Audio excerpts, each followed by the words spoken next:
Mga Mars, mga Pars. Musta po tayo? Musta po kayo dyan? Ako ay magpunta dito sa kusina. Tingnan ko yung kung ano nangyari dito sa dalawang bata. Kasi may bata ditong bisita yung alaga kong bunso. Sila ay nagpa-pizza-pizza lang. Yan, tingnan yung kalat. Ito is ubos na pizza margarita. Yan ang kaklase niya. Yan o, pinagkainan ng alaga ko. Ano bang ginawa niya ba? Ayan o, parang pinapakpapak niya lang.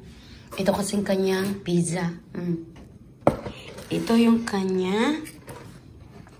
Tapos, ito yung akin. Ito yung sa akin, in-order ni Amo. Pinainan na nila.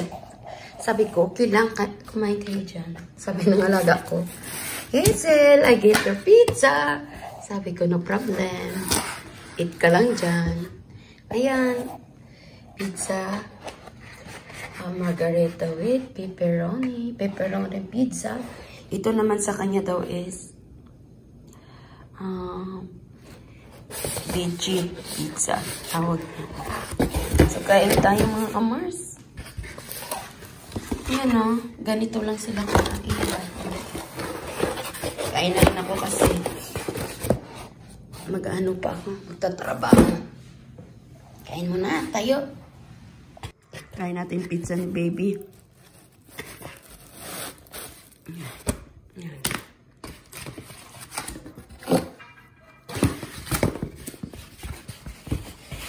Pizza lover.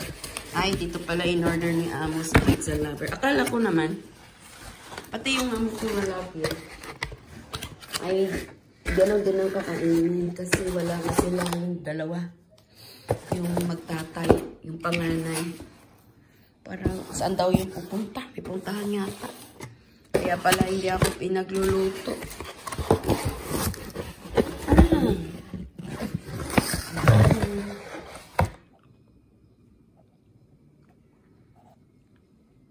Mga kamars, gayahin ko yung alaga ko. Isandal yung telepono sa malaking garapon ng jam. Teka lang. Magbatak-batak muna tayo bago kumain. Gusto ko sana gumawa ng salad. Kaso lang, huwag na lang.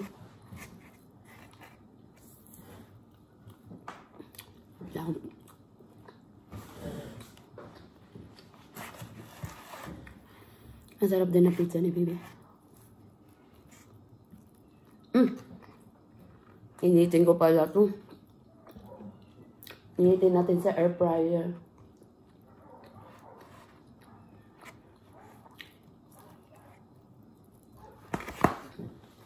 Air fryer ko muna.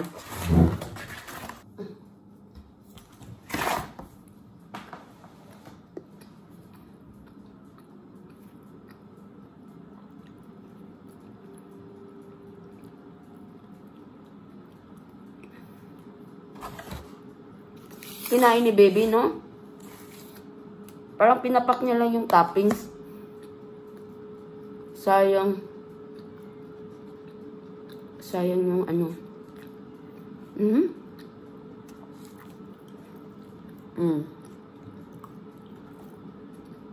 Tapos, ilang slice to ba? 1, 2. Ito, hindi na. Ayan o. Parang hinimay-himay niya yan eh. Kainin natin para hindi sayang.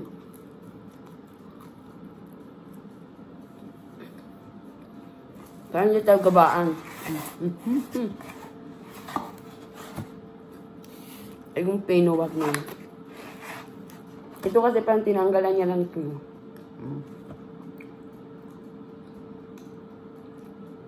Tama ganyan-ganyan niya.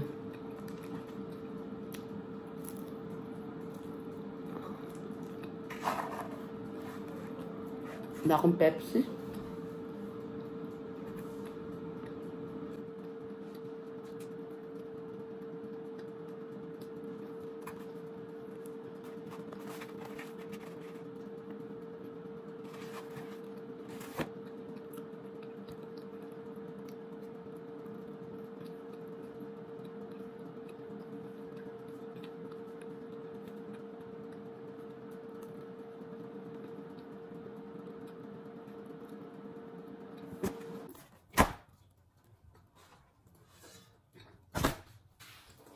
Mag-juice na lang tayo.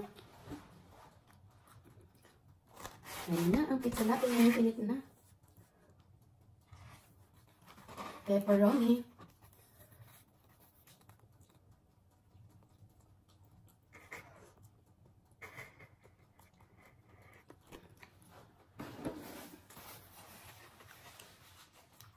Ang tahimik ng kapaligiran, mga kamars.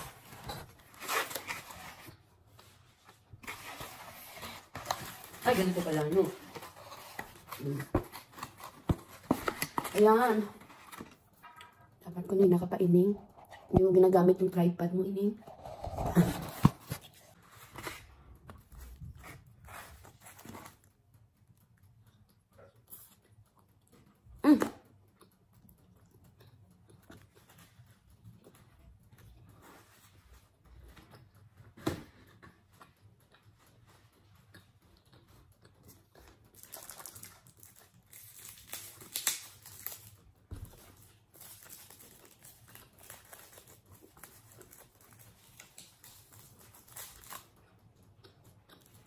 Pinaka-lunch na ito. Kasi kailangan ko pala uminom ng ating gamot sa ubo.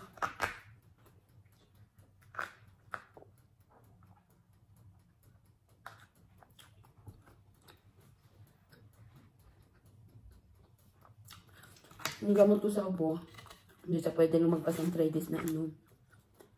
Yun talaga nagpapagaling sa akin pag inubo ako. Kasi parang may ano ba yung tawag niya? Baka may ingredients na hindi po pwede i-take ng more than 3 days. Binibili kasi ng amo ko yan. Kasi kung mild lang na gamot sa ubo, hindi matanggal yung aking kati dito.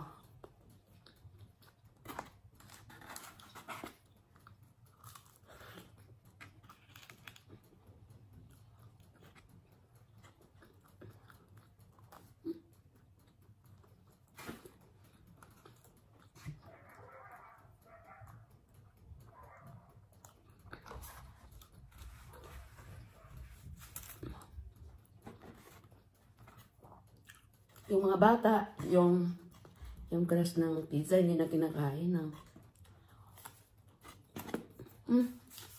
Harap. Parang toast bread.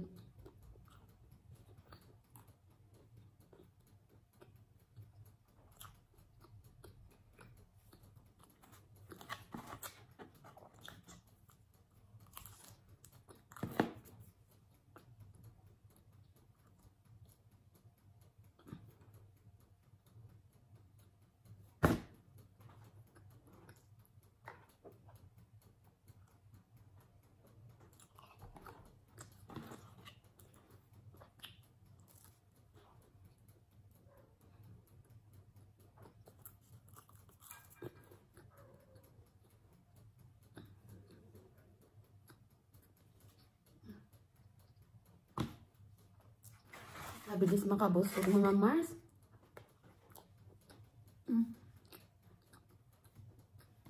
Hindi ko ito maubos eh. Tabi ko na lang siya para mamaya. Kasi, busog na ako. Kung gumawa pa ako ng salad, ay di, sobrang busog na.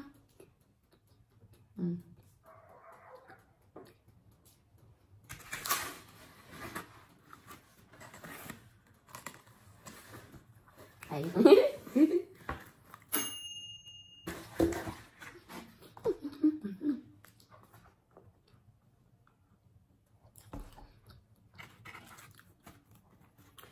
Parang pag kumakain ako ngayon ng pagkain sa labas, parang bilis ko mabusog.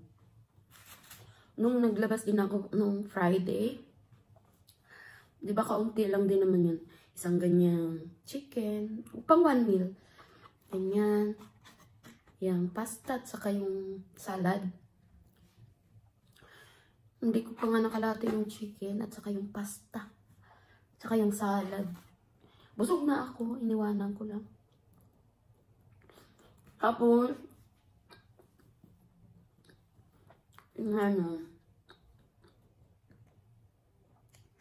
yung manong, excuse me, yung manong na nasubo ako,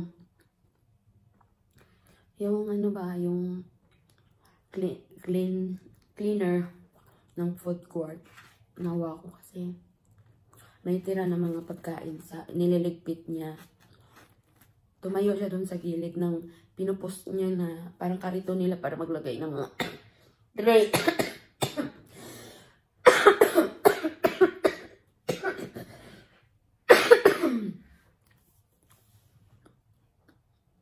Tapos sinusubo niya ang pagkain. Ganun.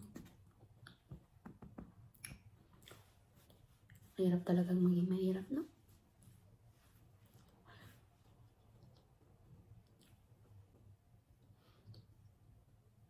Tatrabaho kami, sabihin mo minsan magtatrabaho kayo sa mga ibang bansa. Ano yun eh, parang hindi taga rito. Pag ano din siguro mga Banglad or mga Indiano or ano man ang lahi. Basta hindi taga rito yun. Magtatrabaho kasi sila pag ganyan. Siyempre, bayad sa bahay, kuryente, tubig, gano'n. Kaya gano'n.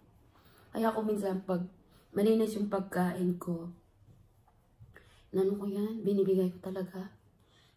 Inilagay ko ng maayos sa karton, tapos sabihin ko yun. Brother, malinis to. Ganun. Sakit ng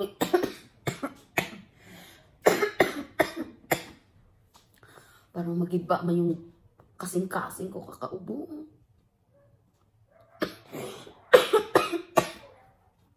Yung dito ko parang mabiyak. Di ba dito yung lungs? Dito ko. Si among lalaki, yung kanyang gamot sa may pang ganun. May ano ba yung tawag? Nebulizer. May ganun siya. Huwag naman sana sa akin. Kagahapon, narinig niya ako eh. Sabi niya sa anak niya, bata, may sakit yan si Hazel, sabi niya. Huwag kang lapit ng lapit sa kanya, ha? Lumayo-layo, mag-distansya ka baga. Sige, natatawa ko sa sarili ko mga paps. Kasi, sige, explain na yung amo ko. Di nakadot-dot ako ng telepono sa taas. Kahit madaanan ng kadot-dot. Kasi nga si baby, gumagawa kami ni baby ng panibagong mga summer activities. Wait lang, pakita ko siya. Ito yung ginagawa namin ni baby, oh. Nagmamas ako ngayon dito sa bahay kasi may batang ibang bata. Dry ng kamay ko, hindi ako nakalotion kanina. Ako maligo. Yan, ganito na ngayon yung project namin ni baby. Alam mo ba sila nagturo sa akin paano gumawa nito alaga ko lang. Kasi kala ko, lagay lang dalawang rubber, tapos ganyan. Sa lapid lang tawag sa amin. Ibang technique ni baby. Kaya ito, kailangan ko pa talaga suotin yan kasi nga, para hindi magalit talaga. Tinanggal ko lang kasi naligo ako kanina. Sabi ng amo ko, kasi gumagawa kami ni baby. Dito ko, dyan siya banda sa tapat ko. Siguro mga ganitong distansya namin. Sandip pa. Sabi niya, huwag kang lumapit sa kay, Hazel. Kasi may sakit yan, tingnan mo ako na ospital. Hindi yan nakapagpa-check. Sabi man ng alaga ko. Hindi ba siya kailangan mapunta ng ospital? Sabi hindi, kasi ako nag-ospital kasi suka siya ng suka. Pag may ubo siya, kailangan takbo siya ng banyo, tsaka doon siya magsusuka. Eh sabi ko naman, pagkatapos niya magsalita, sabi ko sa'yo dito na tatay mo, iwanan na kita. Ay, sabi naman ni amo.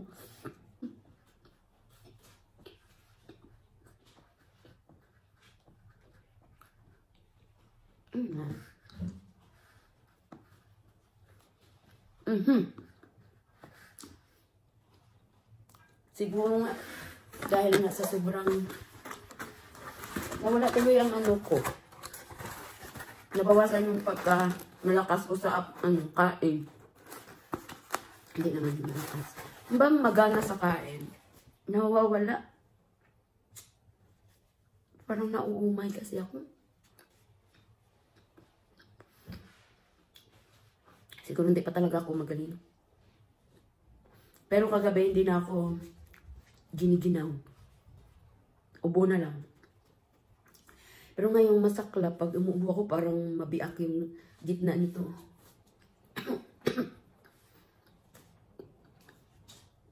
Sabado na ngayon. So, sa Tuesday, back to school na yung mga bata. Ano na. So, hanggang dito na lang, guys. Salamat sa Pizza Lover na nilibre ni Amos. Ito na yung pinaka-lunch. Oh, ito na. Diba? Na-imagine ko nga magluto sana ng bumili ng ano ba, tuyo. Kaso lang, ganitong season na malamig. Di pwede magluto ng tuyo kasi didikit yung amoy. Kasi malamig. Buti kong summer kasi, ano yun, ma-open mo lahat yung windows, ang sliding door, tsaka mo. Pero dito, winter, hindi pwede. Giginawin ka sa loob ng bahay pag inopen mo lahat ng mga. Kahit i-open mo siya ng 1 hour kasi hindi mo wala. Ang amoy ng tuyo, ewan ko ba? Ang amoy ng itlog, pag naprito ka dito ng itlog, sabog ang amoy. Pag nagluto ka ng tuyo, sabog ang amoy. Tapos, kailangan pa talaga may pang Dettol o di kaya yung sinasabi, Clorox ang nilalagay. Ganito dito. Pero, bakit sa atin sa Pilipinas naman, maluto ka ng itlog, hindi namang malangsa, di ba no? Luto ka ng tuyo, amoy. Tapos wala na. Sa ibang bansa kasi, palibhasa siguro ayaw nila kasi ng amoy ng tuyo. Kaya ganun, ano. Parang slow mo naman ang aking aking live ngayon. Ang aking diba, rice ban? Ano ba tawag dito? Gagawa pa kami nitong morning baby kasi marami pa dun sa taas. So, thank you sa inyo lahat. Thank you for watching. See you guys. Bye-bye. Ayan, para hindi purigaba, bigay natin to sa mga pusa. Mga pusa na dito sa labas.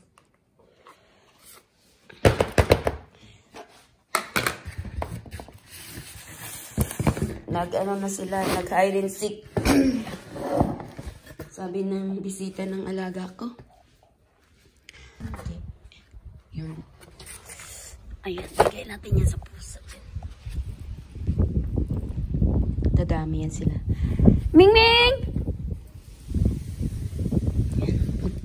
Tatawag ka lang dyan, mamaya lang. May ano yan.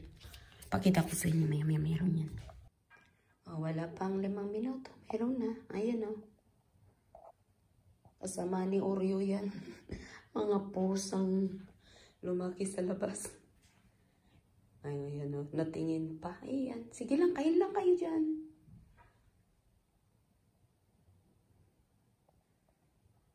Diba? Mas marami pa yung natapon na pizza ni Susu kaysa nakain.